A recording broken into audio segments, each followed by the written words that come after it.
Secondary Apprenticeship for Youth Paycheck, a Pathway to Employment. The presenters will be my dear friend, Sue Killam, and her colleague, Michael Curry, with the LSU Human Development Center. You can read the description for this session and their bios on pages 25 and 26 of the conference booklet, which is linked in the chat. So Sue and Michael, I'll turn it over to you guys. Thank you, Bambi.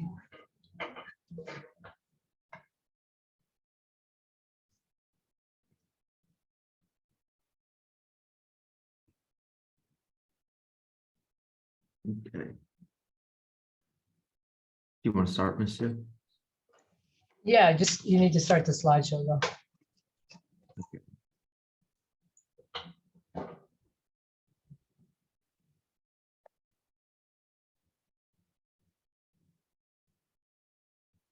Okay. Okay, well, welcome everybody, and thank you for coming to our session. We're very excited to talk about the Paycheck program. The full name is Post-Secondary Apprenticeship for Youth. Just a little disclaimer up front, we are not a comprehensive transition program, but we are a transition program that's created out of the partnerships between Louisiana Rehab Services, the community college, school systems, and being a CRP. So Michael and I are gonna talk to you about that today. I am gonna describe who I am, at least for those who would like to know. I'm a middle-aged white female with shoulder-length blonde hair. I'm wearing a red blouse and I'm sitting in my office. So behind me is a kind of blurred window that's part of my office. Michael, do you want to give your description of yourself? Yes, I'm Michael Curry. I'm a young 27-year-old white male with maybe like a swoopy business haircut. I've got brown eyes. My background is just a wall, so you're not missing much. Thank you. Yeah. So Michael and I are going to share the presentation today, and then we'll both be happy to answer questions as you go or towards the end. We have allowed plenty of time that we can talk about anything that you guys would like to know more about Paycheck.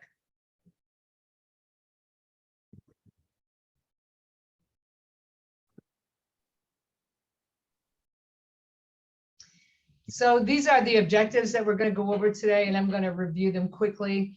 We're basically going to just give you an opportunity to understand this career pathway transition model that is set up to be very, best practice.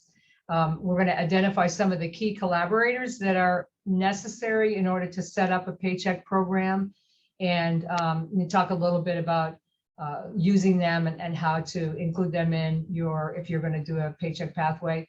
And then we're going to, at the end, talk a little bit about how you might like to develop your own regional interagency community of practice to do a career transition pathway model like Paycheck.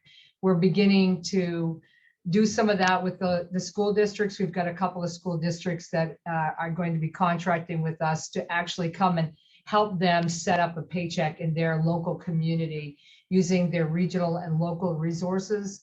And so that's kind of a new thing. Previously, we had thought that we might actually hire staff in different parts of the state and then do Paycheck out of LSUHSC-Human Development Center. But it just seemed to make more sense to try to do it through a local community of practice using the local governing entities and those agencies that were in that community and those people.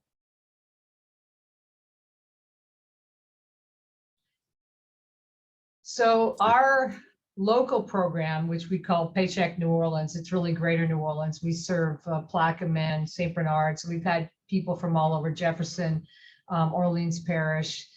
We have had a couple of people actually previously from St. Tammany or the Florida parishes area. But, the bulk of the 25 or so students that we have in our program are from the metropolitan area.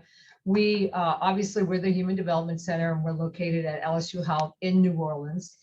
We collaborate with the Louisiana Rehabilitation Services, and they fund the services that we provide that are the pre-employment transition services for those youth that are between 18 and 22. We also work with the public school systems. We have a contract right now with Jefferson Parish Schools. And we also have a contract with Kenner Discovery Schools, and we're working on contracts with the Metropolitan and Jefferson Parish and Florida Parish's Human Services District. So we've been able to add in some of the IDD agencies, regional agencies, which has really been, they've been really receptive to this, and we're happy to say that they're going to be a funding partner for our program this year. And then, of course, one of the key collaborators are employers, because the paycheck pathway is a career pathway, and we rely very, very heavily on employers of any size, large employers and small employers, to be able to have our students access all those sites and gain real work experiences and get real pay. Okay, this is where I come in. I'm going to start to describe kind of what the paycheck model is, and then kind of in more detail, and then Ms. Sue is going to come in and talk about how we're going to help train in your area for this model. So we kind of have a pathway. It's a 3-semester program for students age 18 to 22. We start by enrolling them into a community college in the area. So in New Orleans, it's Delgado at City Park. We start by maybe they've taken 2 classes, and in that time, and that step 2 will be training them on work readiness skills. So that's job exploration. It's finding maybe things that they're interested in, how to set goals, financial literacy skills, resume building, transportation skills, basically setting the foundation for social literacy skills too. Basically finding the foundation for how they're going to go about getting their job, how they're going to be successful in their job. So we start there, and then we move to, once they do identify kind of something that they're interested in, or somewhere that they kind of want to check out more about, we'll do site visits and general shadowing, which is going to be just going to a place in the community with a few of our students, and we're basically conducting informational interviews. We're exploring what things what it takes to get a job like that, what it actually involves, what a job actually, because we don't see a lot of the things that happen behind the scenes. So we want to explore exactly what it takes, how long the shifts are, what kind of communication you have with other people. And when somebody does identify something that interests them or piques their interest, they will hopefully set up a job shadowing opportunity for them to shadow the person, so you can get a little bit more of an understanding of what the job takes. Then in number 4, right there on 4, you'll see that's whenever students actually get into positions, and we call them internships or apprenticeships, which will be set up by the job coach, and the person is basically hired on as an employee, getting paid whatever wage somebody in that position is getting paid, and that money is being reimbursed by Louisiana Rehabilitation Services while we train them on site. So whatever job they get for 240 hours of work, the business can get reimbursed. And in that time, somebody like myself or Brenna, the other transition specialist at Paycheck, would, or whoever else was providing the service, would train the person to be fully independent. The goal is for them to be fully independent by the end of the 10 weeks.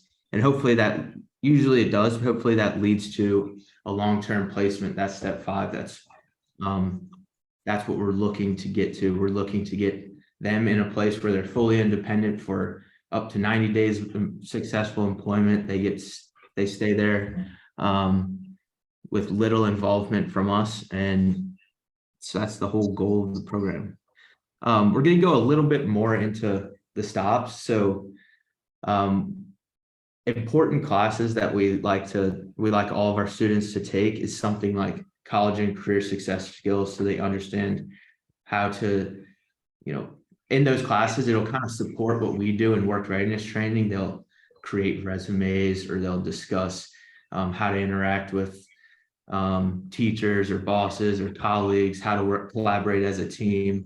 And then, so it's a very good complement to how we start off in that. So that first semester, we like to students to take the college career success skills. And then also on top of that, customer service. A lot of the people we work with will end up having to use customer service at some point. So that's another one that we like to stress all of our students to take.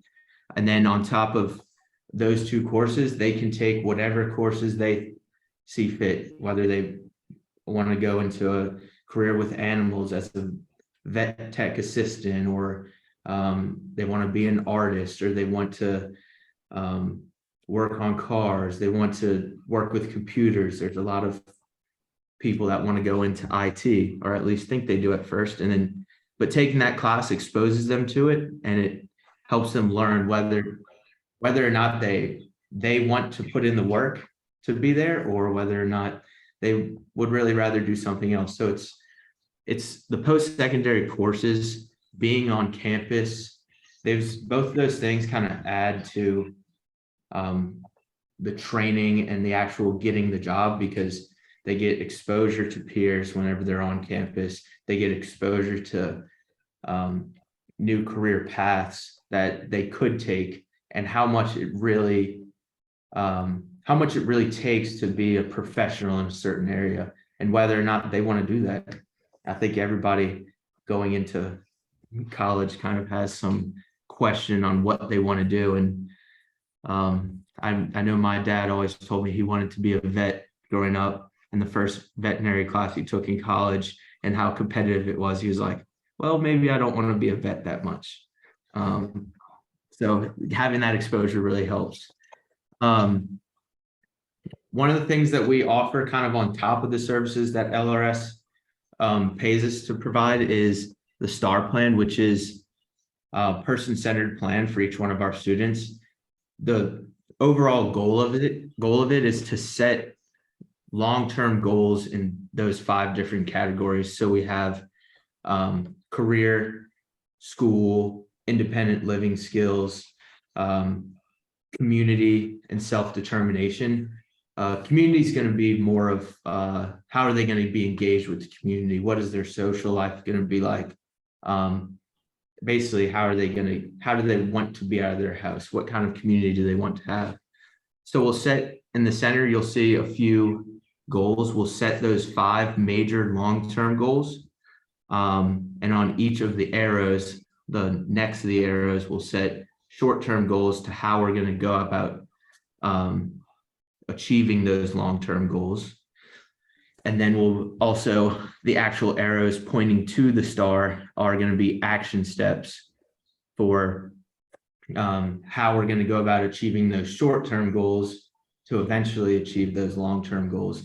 So a lot of it is just an opportunity for us to meet with the families or anybody who wants to attend that's close with the student, and learn everything we can about the student. It's guided by the student's making all of the choices of what kind of goals they want, but it allows us to understand the dynamic of the family and the kids. It allows us to really see what kind of goals are set by the kids and what kind of expectations are set by the parents, and helps us kind of round out the pathway of how do we want to align this program with the goals of the student. So it helps us all get on the same page.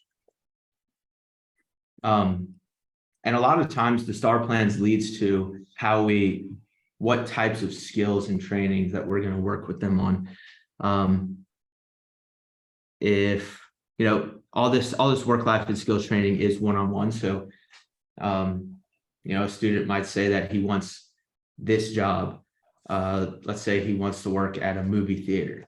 Okay, well, it's not just watching movies. So what kind of skills are you going to need to be able to work at a movie theater?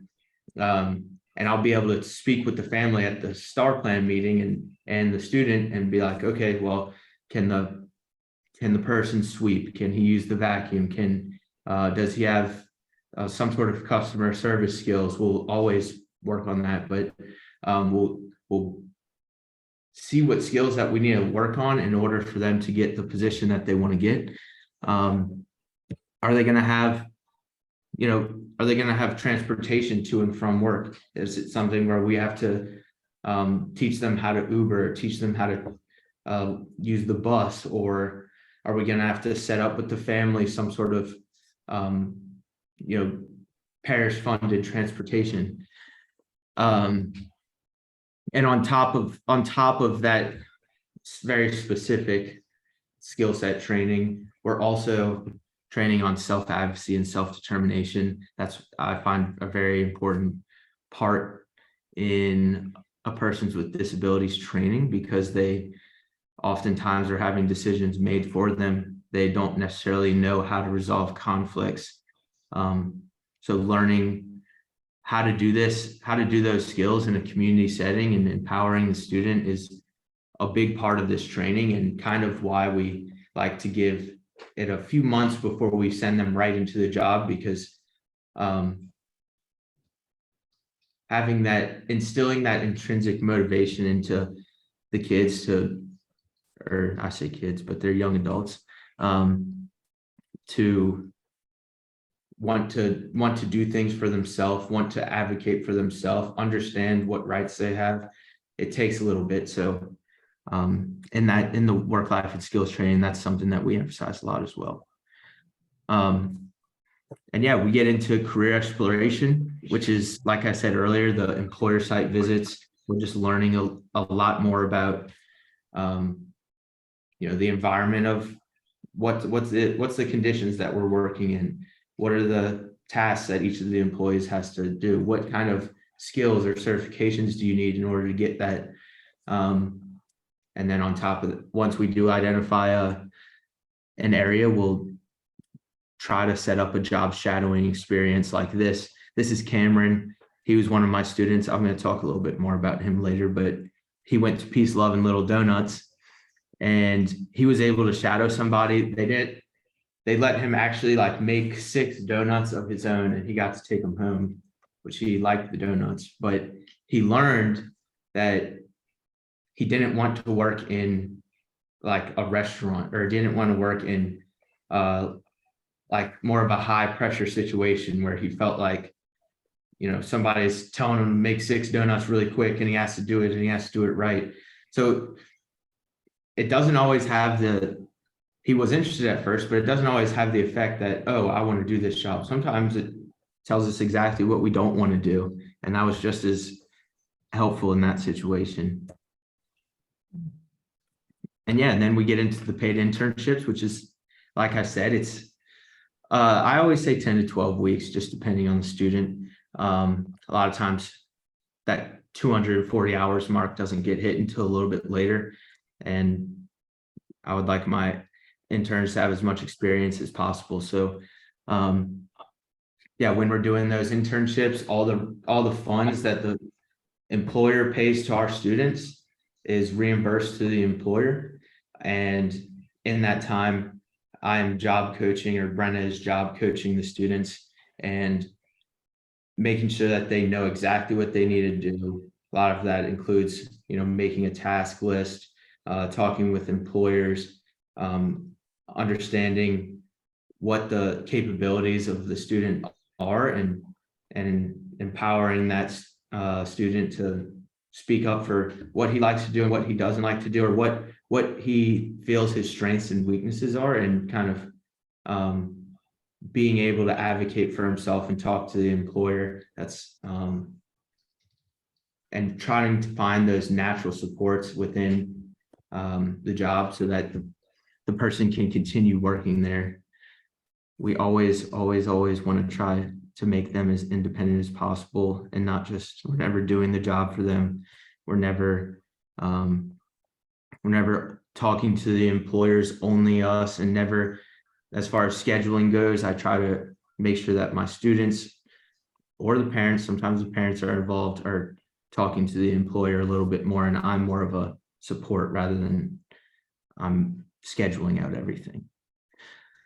And yeah, after they do the internships, hopefully they can find a position that they really loved. If they didn't like any of the internship spots that they were at, then we hopefully can find them somewhere else. And the program ends after 90 days of successful employment, just meaning they're completely independent, no problems have occurred, the employer's happy. And yeah, what time is it? 1:50. I think we have time to show this. This is a paycheck of North Shore YouTube video. This is just a few of my students that we had that in the pilot program with North Shore. So let me see if I can pull this up. I'll have to do a new share.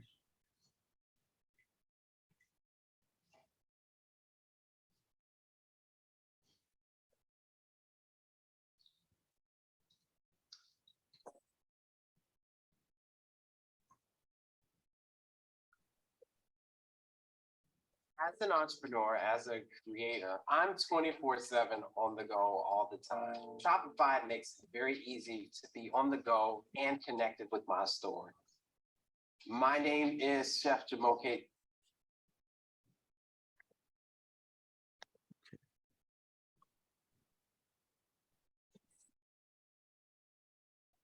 Since Can y'all see this?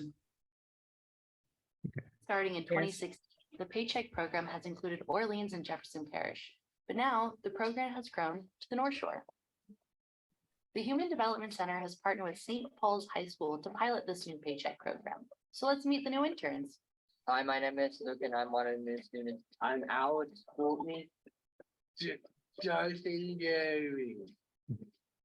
So what kind of jobs do you want to have? Vet assistant. That sounds like a shit job. I either want to be the director or be the film editor. Why do you want to work? Make money. Pay off. It's just something that I can look forward to every day, and I like working with animals, so I can pay bills and give me pride. Paycheck prepares these guys for life after high school by teaching independent living skills, like learning to take an Uber, one-on-one work readiness training, and instruction on how to write a resume or find a job. Paycheck offers 2 paid internships, and hopefully placement into a long-term career path. So, what have our Paycheck guys on the North Shore achieved so far? Luke has learned to use Uber completely on his own. He has developed interview skills and attended his first interview ever, and he has started his first job as a prep cook. Dustin has learned all about self-determination and self-advocacy. He is in the process of being hired at a physical therapy clinic, and he has developed many independent living skills, such as cooking meals. Alex has gained many work-related skills in his time with Paycheck, such as time management. Alex got his first job as a grocery clerk, and he has even gained financial skills, such as saving money and opening a bank account. Visit our website to learn more.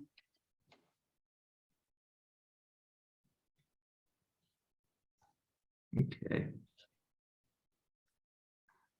So yeah, that actually, Luke was the one that said he wanted to be a vet assistant. He's actually working at a veterinary clinic right now, as I would say, kind of an office associate. He's kind of an assistant to a vet assistant, but he hadn't gotten any certifications or anything. And he actually went in to bring my dog in there the other day, and he was doing great. He's just like clocks in, clocks out, chats like he's the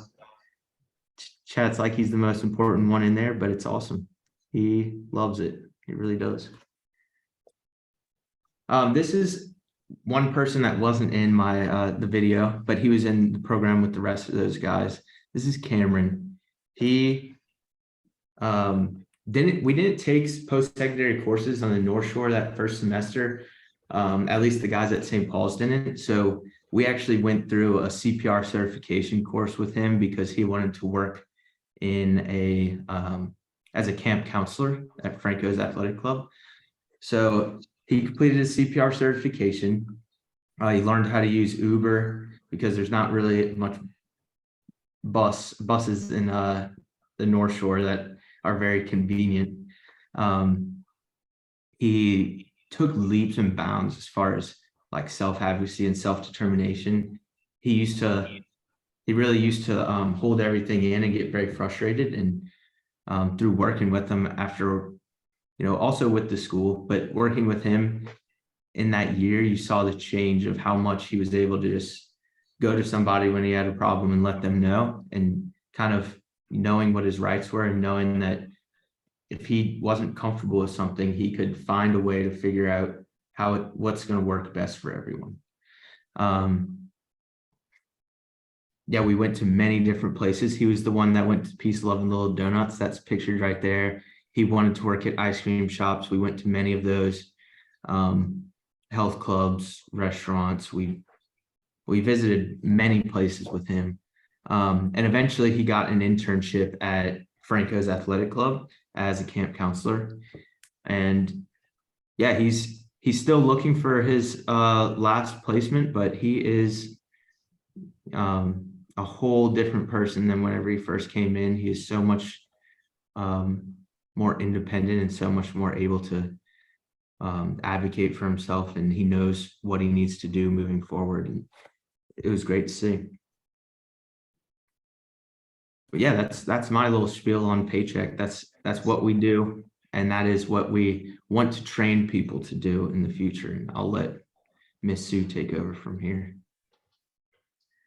So yeah, we're gonna be on for a while to be able to answer any questions about like the actual program pieces and kind of more about what we do.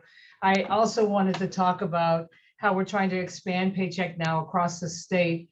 And so we are working with Ali Kowitz and the new educational committee here at Innovations in Education at the Human Development Center.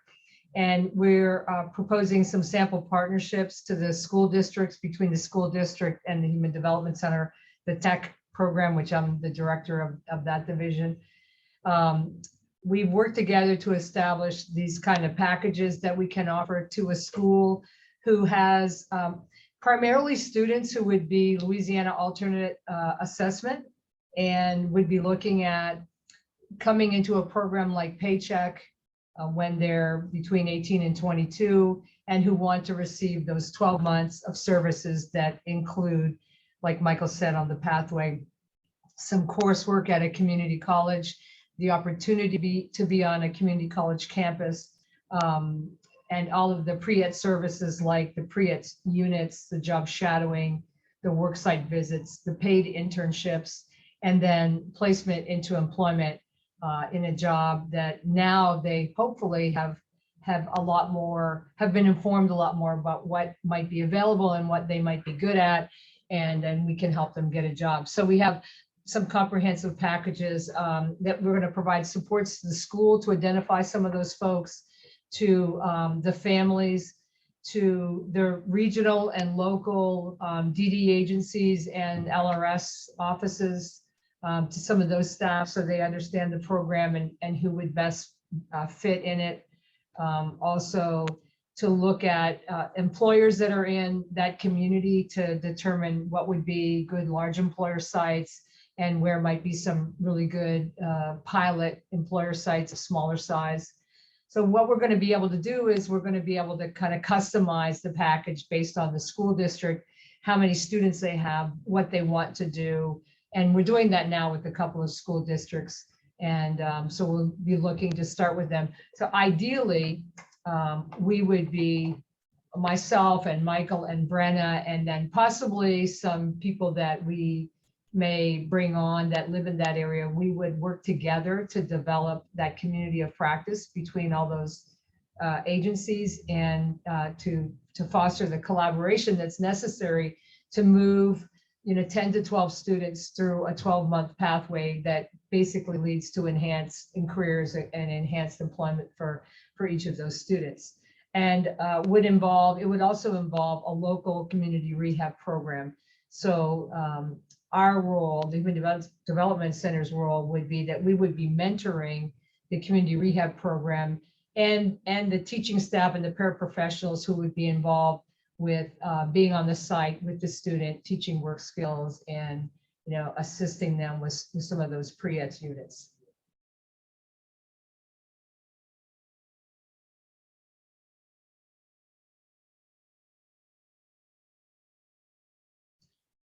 So this is a whole lot of words on a slide.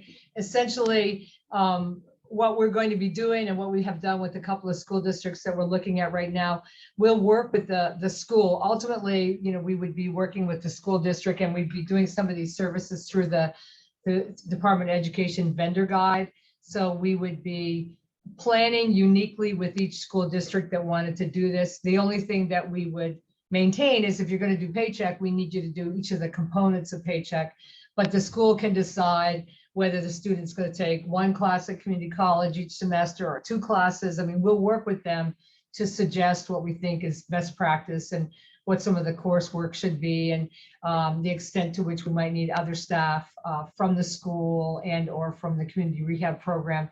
But we also will look at scheduling and outlining some of the community of practice meetings and trainings that will happen. So we want the school, the community rehab program, the Louisiana Rehab Services staff and representatives, as well as the IDD community and the local governing entities as human service districts, to be able to have some staff, if not support coordinators, also come in to be able to help with some of the planning that is going to need to at least occur as we get closer to the end of our career pathway, and the individual will need possibly some more job coaching while they're on a job site now, maybe at a full-time job, but they also might need some PCA supports or some other Medicaid services that they likely would be eligible for if they have a statement of approval from one of the human service districts. So we're really kind of expanding what we do. In terms of the funding, we previously were just using Louisiana Rehab Services and some school money, and now we're looking at and doing the services ourselves. And now we're looking at training local communities, building the capacity of a geographic area to be able to do this model themselves, and be able to provide some mentoring and longer term support to them to keep the model going and to make sure it stays. The fidelity model is in place, that everyone's doing the right things at the right times, and that they're clear on what they need to do.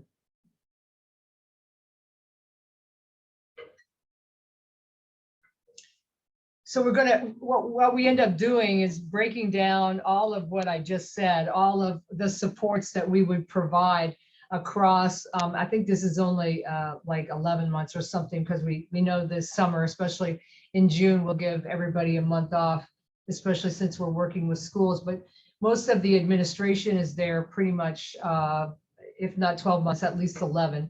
And so we would use some of that time in the summer to do some planning for the new cohort of students that would be coming in a particular school district. And so we would divide the time that we would be providing some type of mentoring or support across these 4 rows. The first being that the meetings that we would facilitate, which would be initial meetings and ongoing. Obviously, to set up a model in a new community, we'll have to go in and meet with local VR, the IDD agencies, talk with the Families Helping Families if they have an active Families Helping Family in that area, some employers, some of the business community, and begin to assemble some of the resources, and then certainly the school and the personnel, both administrative and then down to direct service or boots on the ground. We would offer some training events, and we'd recognize that we don't have a lot of time to provide the training. We'd be looking for staff that are already qualified or certified or have had at least experience, and then we would be providing more like overview of working with those collaborating agencies, as well as working best practice models for working with individuals with disabilities on career pathway models, and how to best support them, and also how to configure some of the coursework they take and some of the apprenticeship and internships they do to enhance their resume, to build their resume and their visual resumes so that they're more attractive to employers, but also so that the individual and their family begin to understand what types of jobs are available for their son or daughter or themselves as they begin to experience like some of the jobs that are out there. One of our biggest things that I think Michael might have alluded to it is a lot of people come to us at an age where they're not really sure what they want to do. And I think we were all that age and we're equally as unprepared. We might have had some grand idea, or we might have just had, maybe we just wanted to scoop ice cream, and that's fine. But we want to be able to make sure people understand the difference between scooping ice cream and then going to an ice cream shop to get an ice cream and to eat it. Sometimes it's not as fun working at an ice cream shop as it is going to an ice cream shop to get that wonderful ice cream cone. So part of the community jobs exploration really helps us help the individual decide the environments they like and what they might be really good at. And then even within the environments like pet care, you could work at a Petco or a PetSmart, you could work at a vet's office, or you could work at an SPCA, or you could work, and those would all be very, very different jobs, and they'd all would pay differently.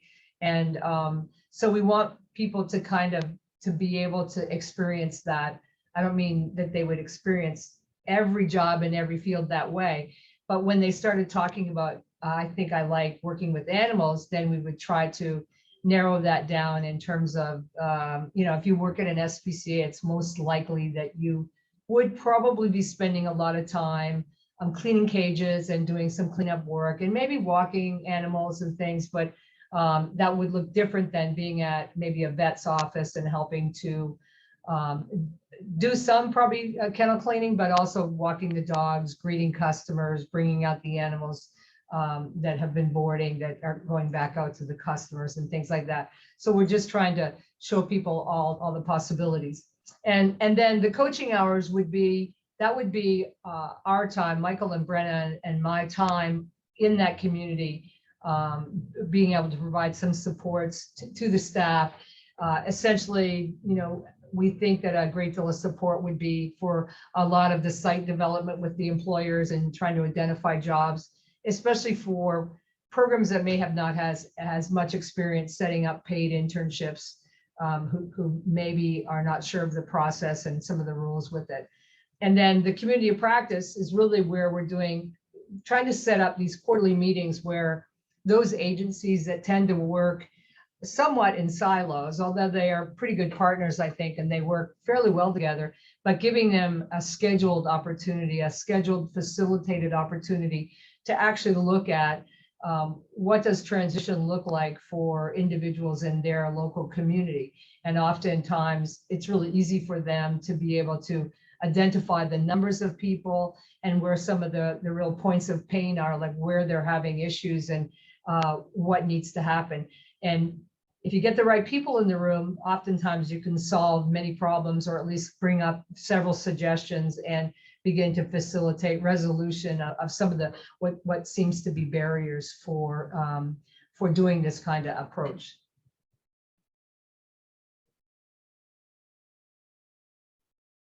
And again, this is just another piece of the justification. We're just trying to show you that we have figured out a way to kind of be able to go into the regions and provide those trainings and coaching and initial meetings. We'll break it all out. This would be customized to whatever district we're at. Some people may want only half of this. At some point, there would be a low option and then a high option. It would really be up to the school and the collaborating partners to determine what they felt like would be the required amount of on-site hours and what those total hours that they were willing to absorb.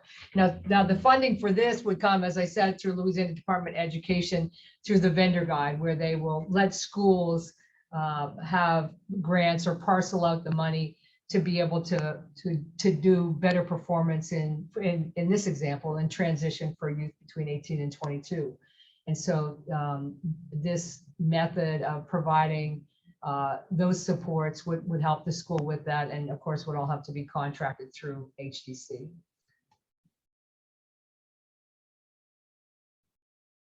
Michael, I think this is you. Yes, it is. I was unmuting.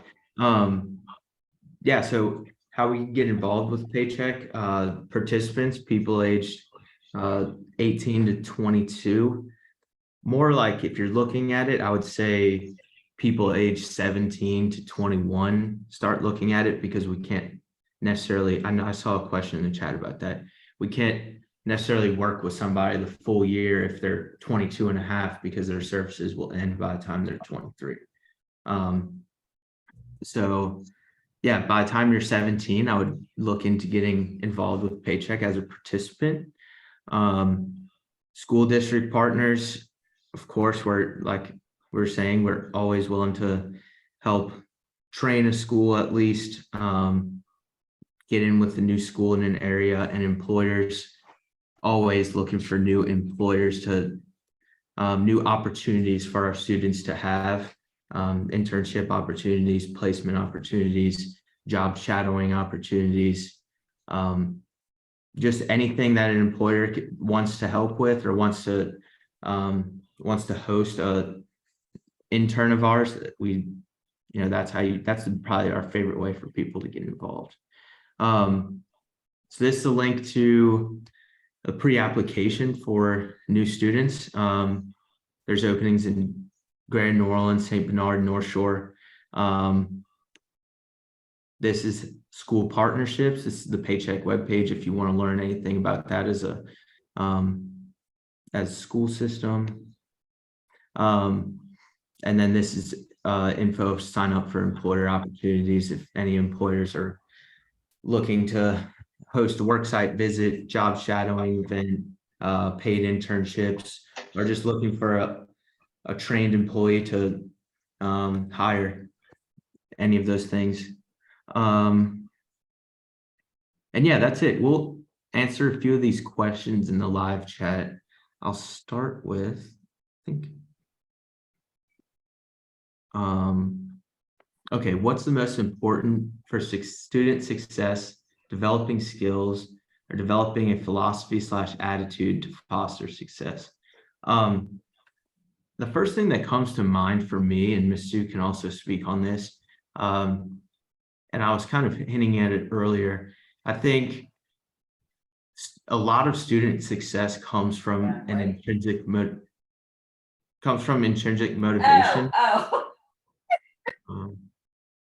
Okay. Comes from intrinsic motivation. I think if I can figure out a way to show a student why it's important for them to learn the things that they need to learn, to make the choices that they need to make. Why is it important to have a job? Why is it important to make money?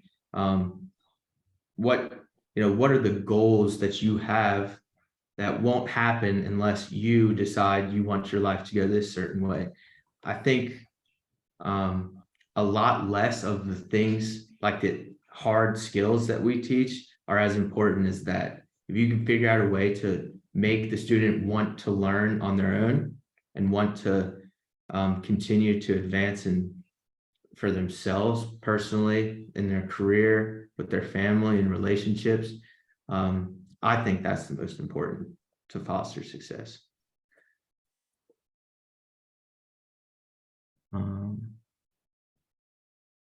What's that? Let's answer another one.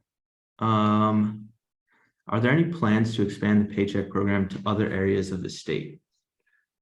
I guess we kind of went over that. We definitely, it's maybe not our employees, but definitely the Paycheck model we want to expand to as many areas in the state as we possibly can. Do you think you'll be doing a Paycheck program at Nunez Community College anytime soon? I don't think so. I think, is that in, where's Nunez, Ms. Sue? Plaquemine. It's in Plaquemine Parish. We would love to do something at Nunez. We'd like to do something in any region where there is a community college that we can access. We have had some of the people who live in Plaquemine have come up to New Orleans for the program. we've never gotten enough people. We need the school districts to allocate the people, the students. So ideally, the students in the paycheck program would be on an IEP with the school, and they would be like 18 or 19 or 20, and they would stay with us for a year, and they would do the 3 semesters, and they would do all the job sampling and the internships. And so we would be happy to use Nunez Community College. We've reached out to them, they're ready. We just need the students. So we need the school to want to do that with us.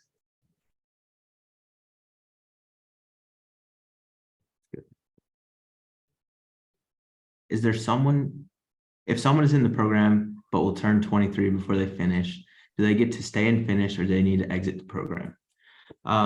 Once they turn 23, that's whenever we move to only the placement services. So they can't receive any other of the work readiness training or work-based learning experiences like the employer site visits, the job shadowing, or the internship opportunities.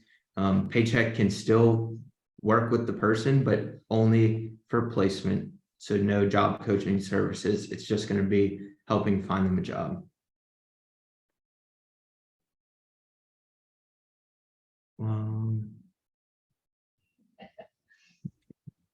Yeah, Nunez is in St. Bernard. I apologize. I said Plaquemine. It's way down in the parish, and we have had a lot of interaction with the school district there and a lot of parents.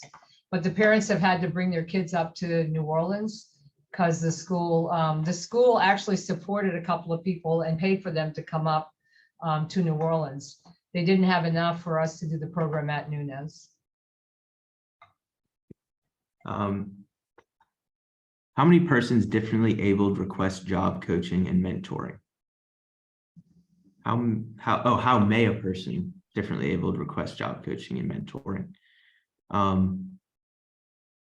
They could go to LRS. That's probably their first step. You go to wherever your local LRS, I don't know why I can't think of the word, rehab center or whatever it is. You can contact LRS. You can see all the offices that they have on LRS's website, Louisiana Rehabilitation Services, and they will connect you with a vendor in the area for job coaching or mentoring. Is the paycheck program in Jefferson Parish, other parishes? Yes, it's in Jefferson Parish, and it is in what is it? What's the other parishes? I guess St. Tammany Parish and Orleans. Orleans. Okay. Are there any programs of training students in agriculture, growing, harvesting, selling produce? Not that I know of. Do you know, Ms. Sue? Well, we could be doing that through the community college if they had that available, and I'm sure that some of the community colleges, have some of that. We try to go with the workforce programs they have. So if that's there, we would look at all of that and whatever that area offers in terms of jobs.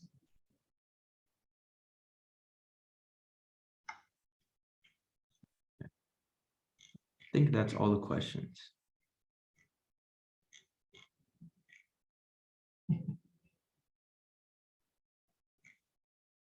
Thank you guys so much for your presentation. We really appreciate it. It was very informative.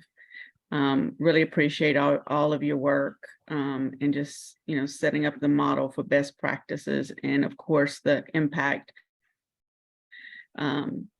just the invaluable impact it has on the individuals that you're helping, but also systemically. So thank you all. You're welcome. Thank you. I appreciate you having us on.